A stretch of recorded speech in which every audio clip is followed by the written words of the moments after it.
The year is 1816.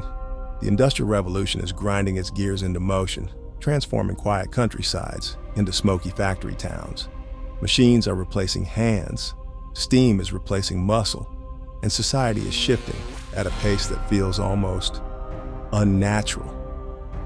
It's a world where science is both thrilling and terrifying.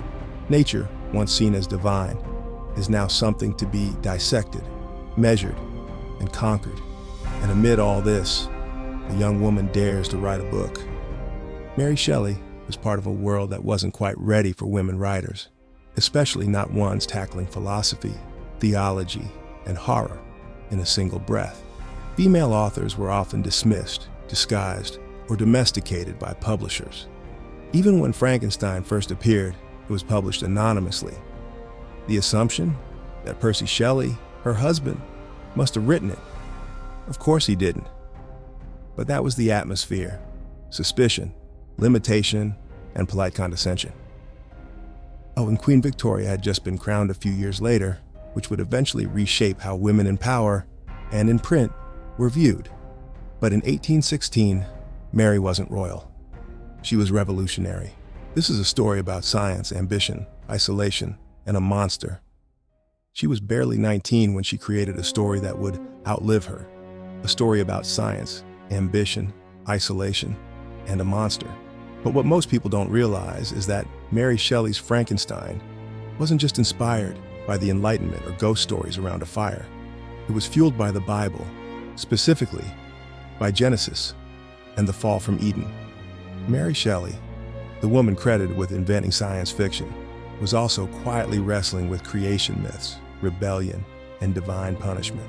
And she did it with the flair of a gothic novelist and the brain of a theologian who never quite bought the official version. Let's start with the basics. Mary Shelley was born in 1797 to Mary Wollstonecraft and William Godwin, a radical feminist and a radical philosopher, respectively. That's like being born to a Molotov cocktail and a printing press. Her mother died shortly after childbirth, and young Mary grew up surrounded by books, politics, and the kind of people who use candlelight to read about liberty and despair. She absorbed it all. By her teens, she had read Paradise Lost, Plutarch's Lives, and of course the Bible. She wasn't exactly a Sunday school regular, but scripture ran through British culture like electricity in a storm. You couldn't touch literature or politics without getting zapped by biblical imagery. Then came Lake Geneva, 1816. She's with Percy Shelley, Lord Byron, and a handful of other romantics during the infamous Year Without a Summer. The skies are dark. The mood is darker. Byron suggests they all write ghost stories. Mary Shelley doesn't flinch. Out of that stormy gathering comes Frankenstein, or as it was originally titled, Frankenstein, or The Modern Prometheus. And just from the subtitle, you know this isn't going to be about a guy with bolts in his neck. This is rebellion. This is creation without permission. This is Genesis, rewritten by candlelight. Victor Frankenstein, our ambitious scientist, doesn't just build life, he builds it in secret. He isolates himself. He becomes godlike, or thinks he has. But the moment he succeeds, he panics. He's not God, he's just a man who stole fire from the heavens, and now the heavens want it back. Sound familiar? The parallels with the Genesis story are everywhere. Frankenstein is Adam and Eve rolled into one, reaching beyond his limits, tasting forbidden knowledge, and getting exiled from paradise in the process. And the creature? He's the result. Not just a creation, but a reflection of the fall itself. In one of the most quoted lines in the novel, the creature confronts his maker. I ought to be thy Adam, but I am rather the fallen angel. That's not subtle. That's Mary Shelley pointing directly at Milton's Paradise Lost, which itself is a retelling of Genesis through the lens of rebellion and consequence. Let's unpack that a bit. The creature sees himself not as the innocent beginning, but as the cursed aftermath. Not Adam, but Lucifer. Not Eden, but exile. Shelley's genius here is that she doesn't just reference scripture, she recasts it. She makes you question who's divine and who's damned. Is Victor Frankenstein the god of this new world, or the serpent offering temptation? Is the creature the fallen man, or the scapegoat? Is knowledge salvation, or original sin in a lab coat? The Bible's creation story is orderly, deliberate. God speaks and the world obeys. Victor Frankenstein's creation is chaotic, secretive, and stitched together from corpses. There's no divine breath, just electricity and desperation. And when it's done, there's no gardens, just horror. But here's where it gets deeper. Shelley isn't just drawing on Genesis for plot points. She's drawing on it emotionally. Her own life was full of loss, death, and isolation. By the time she wrote Frankenstein, she had already lost an infant child. She would go on to lose more. Her letters and journals often reflect a kind of subdued grief, not unlike the creature's lonely wanderings. One scholar noted, Mary Shelley read Genesis not as dogma, but as drama, a family drama with cosmic stakes.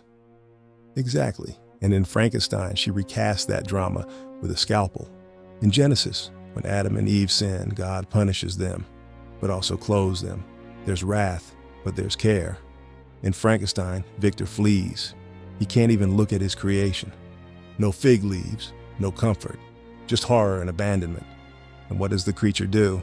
He seeks understanding. He reads. He hides. He watches a family from afar. He learns language. And, yes, he reads Paradise Lost.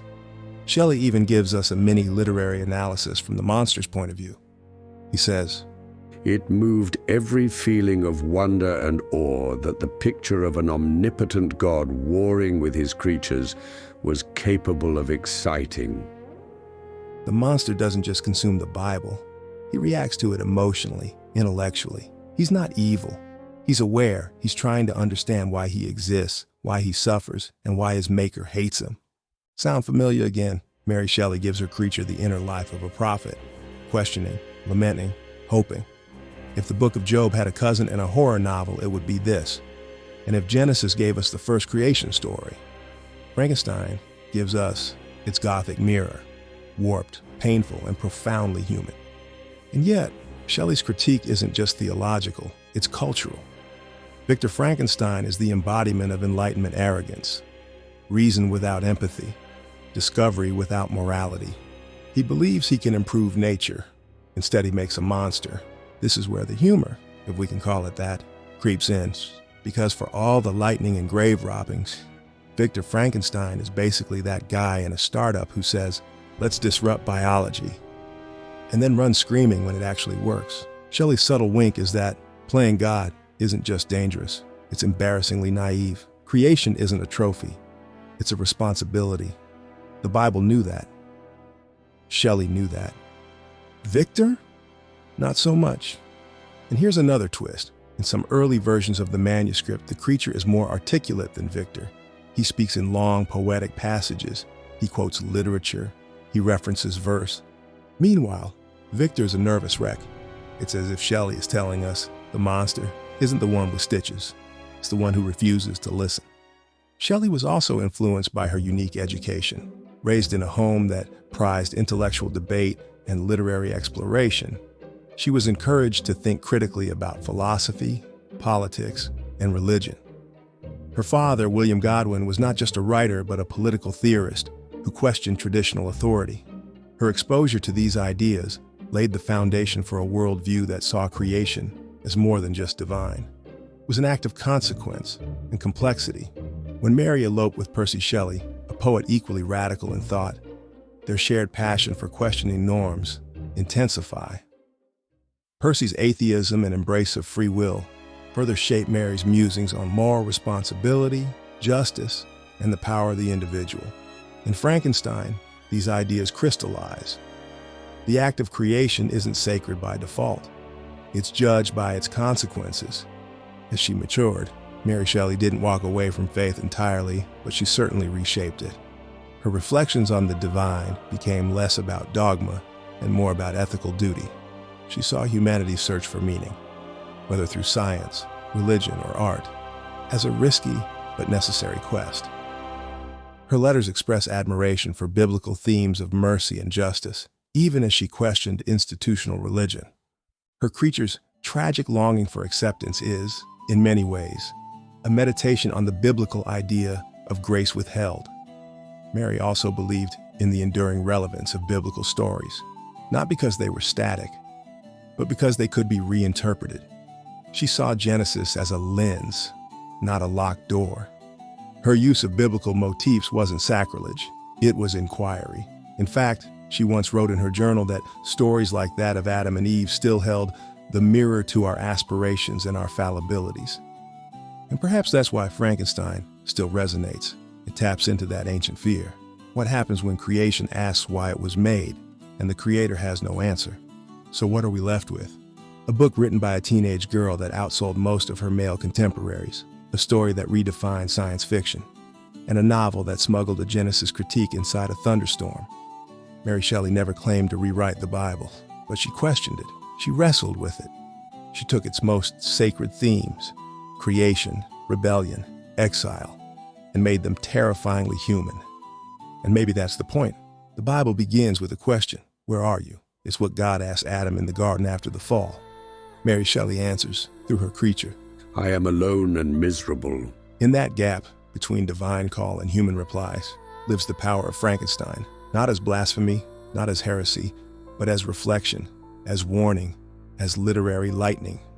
And if you've made it this far, here's your final thought. Maybe Mary Shelley wasn't just writing a horror novel. Maybe she was writing a second Genesis, this time with shadows. If you enjoy stories like this, where ancient texts haunt modern minds, subscribe to Beyond Genesis. We're just getting warmed up.